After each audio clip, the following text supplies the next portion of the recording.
Eu queria que você desse uma explicação sobre o que você entende que é Deus. Eu queria que você explicasse Deus, já que Deus ninguém explica. Olha, eu vejo que Deus hoje, com tudo que eu andei estudando, é um grande arquiteto do universo, ou do multiverso, vai. Parece que tem vários universos aí, mas nada, na verdade, pode quantificar essa atuação de Deus. Porque Deus, a gente pode vivenciar Deus. E como cristão, se diz muito, né, que nós temos um Deus vivo. Não é um Deus, né, que está lá numa parede, numa cruz pregado, ou é uma estátua, ou é uma energia. É uma pessoa, né, que realmente vai te olhar, vai caminhar com você. E uma das coisas que, como cristão, a gente vivencia é que existe três deuses, que esse é o grande mistério: Deus Pai, Deus Filho e Deus Espírito Santo. Jesus seria o Deus Filho. Ele vai dizer assim: ninguém vai ao Pai senão através de mim. Eu sou o caminho, a verdade e a vida. E diversas passagens de Jesus prova que nós, neuróticos normais do ponto de vista emocional, nós somos mortos, né? A Bíblia, aliás, os teólogos vão dizer que nós somos mortos espirituais.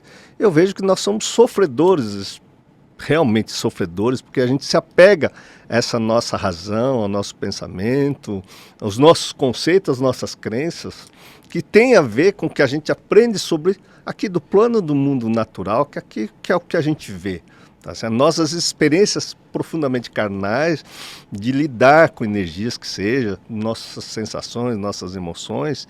E aí existe o que Jesus veio implantar, que é o reino de Deus. Segundo a Bíblia, ele veio implantar o reino de Deus na terra.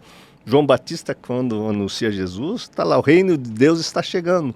Ou o reino de Deus já chegou, porque Jesus já chegou. Então, quando vem Deus Pai, Deus Filho, que é Jesus, e fez...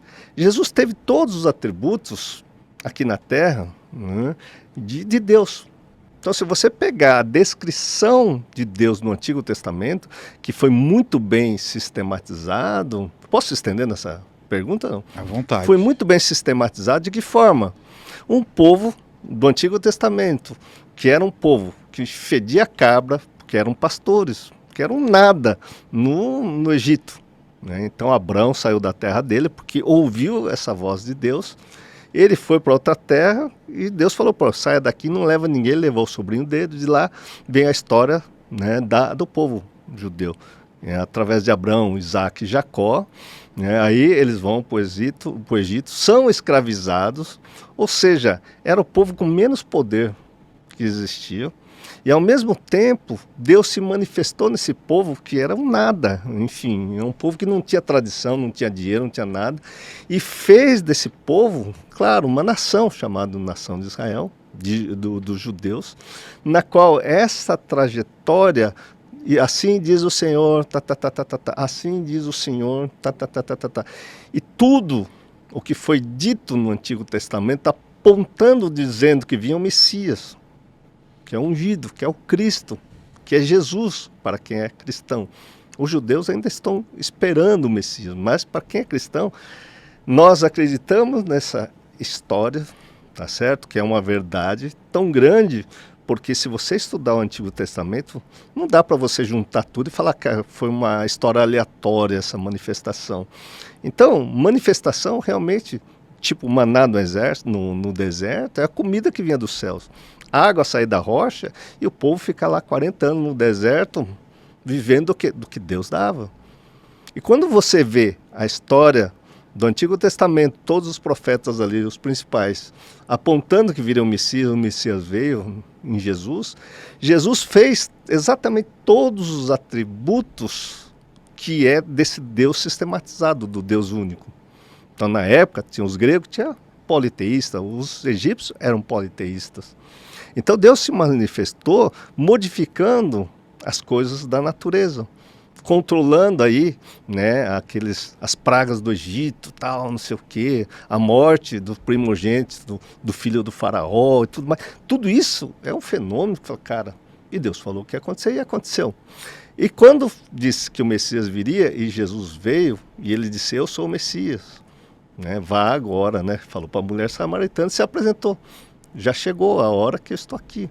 Então, e se você pegar todos os atributos de Jesus, o poder de ressuscitar pessoas, o poder de ter uma pessoa com a mão retraída na sinagoga, ele chamou, vem cá que eu vou curar sua mão, e a mão estica, né?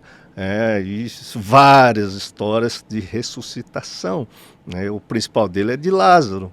Então Lázaro ressuscitou. Então se você vê esses fenômenos, né, de curar lepra, aleijados, de um cego de nascença, quer dizer, o olho, imagina um cara de olho branco assim, né, nada de olho, de repente o cara, uau, estou enxergando. Mas veja bem, isso poderia ser uma história, simplesmente uma história. Só que veja bem, como é que as pessoas que seguiam esse cidadão, vamos lá, esse homem, Jesus, eles se sacrificaram a própria vida escrevendo esses evangelhos que a gente lê hoje, Lucas, Mateus, né, João e Marcos, que estão lá os evangelistas, além disso, né, as cartas, né, os epístolas de Paulo e tudo mais, João, enfim. De uma veracidade que as pessoas doaram a própria vida. Veja bem, você é capaz de se matar da sua vida, pode enfiar uma espada aqui, que eu acredito que isso é uma verdade. Aí você fala assim, isso pode ser uma história inventada desse Deus, que é o Deus de Jesus, o Deus Filho que veio aqui. Só que se você pega os historiadores de hoje, desde a década de 60 em diante, a arqueologia bíblica está se comprovando que Herodes existiu, que o Flávio Joséfo, que era um judeu que não era cristão, deixou documentada a história que havia um cidadão chamado Jesus e seus discípulos, ou seja, tem documentação histórica de fato que aconteceu, de todos esses milagres aconteceram, e que pessoas, principalmente, né, dos 12 apóstolos, somente foi lá Judas, que traiu, e João, que foi para a ilha de Pátino. O resto, os 10, deixaram a sua vida e falaram, cara, isso é uma verdade, foram sacrificados. Depois veio Paulo e falou, cara, pode cortar minha cabeça, que isso é uma verdade. Então, se você pegar esses fatos históricos que aconteceram, é uma verdade. Então, para mim, quando você fala que Jesus, ele fez tudo isso e ele disse lá, eu estarei contigo até o final dos tempos, quer dizer, está contigo onde 2, 3 ou mais estiveram falando de mim, que é o que a gente está falando aqui nesse programa, nós estamos em 3. Eu lá estarei, eu creio profundamente nisso. Então, quando eu passei a crer neste Deus, nesta transformação, na minha forma de amar, e aí o poder do Deus Pai começa a agir, como é que Deus vai se manifestar? Está lá, ninguém viu a cara de Deus Pai, mas você vai ver os efeitos dele na própria vida. Então, quando eu falo que é Deus, é algo que não se prova e não cabe numa caixinha de ciência, porque não tem um instrumento capaz de medir Deus, mas eu vejo Deus na minha vida. Eu acredito muito mais que as pessoas que tiveram doando a sua vida, inclusive nos Estados Unidos teve um avivamento espiritual da Rua Azusa, onde veio a Assembleia de Deus e tudo mais, onde a manifestação dos milagres de Deus aconteceram.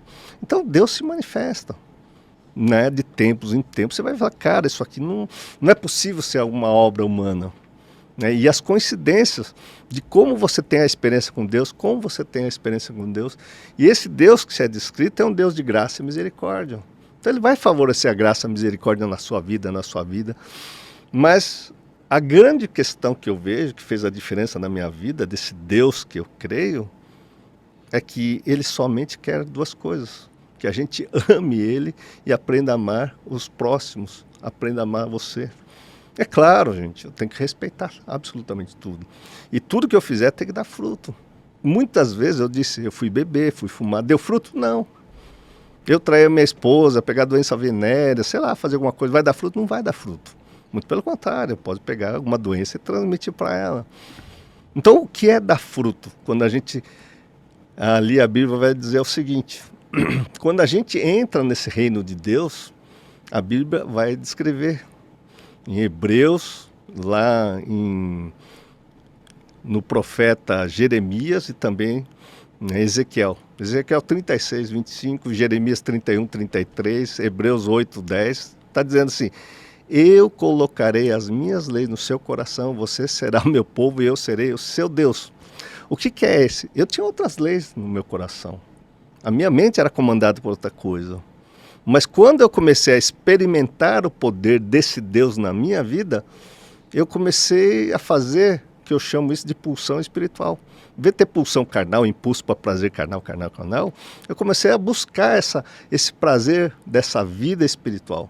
E chega um momento que eu não preciso mentir, eu não preciso fazer absolutamente nada, porque faz muito sentido que eu estou vivenciando no meu coração essas emoções de estar com esse Deus.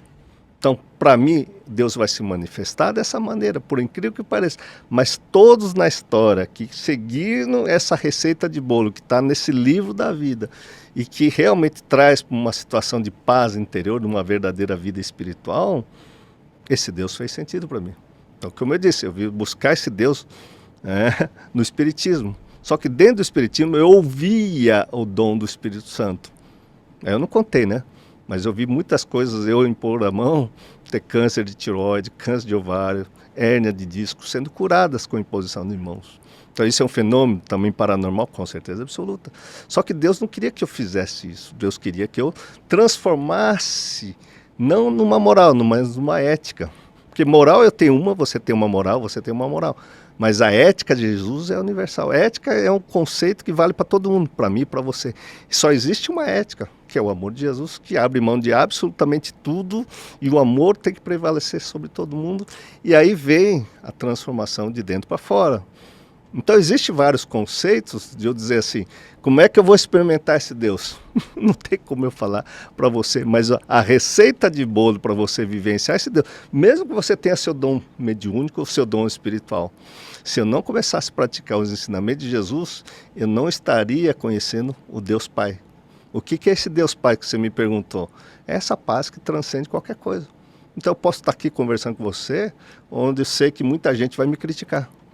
Eu sei que muita gente critica vocês, sei que tem um monte de gente que fica brigando, mas a própria Escritura vai dizer, cara, não julgues para não ser julgado. Então a gente não julgar ninguém. Eu tenho que respeitar a sua crença, eu tenho que respeitar a sua linguagem. Você falou, puxa vida, essa é a linguagem de ouro? Sei lá, alguém falou que é a linguagem de ouro. Eu conheço que eu sou médico, isso é o tronco cerebral para mim. Mas na sua linguagem você vai lá. Você entendeu? Ótimo, mas isso que regula as nossas emoções.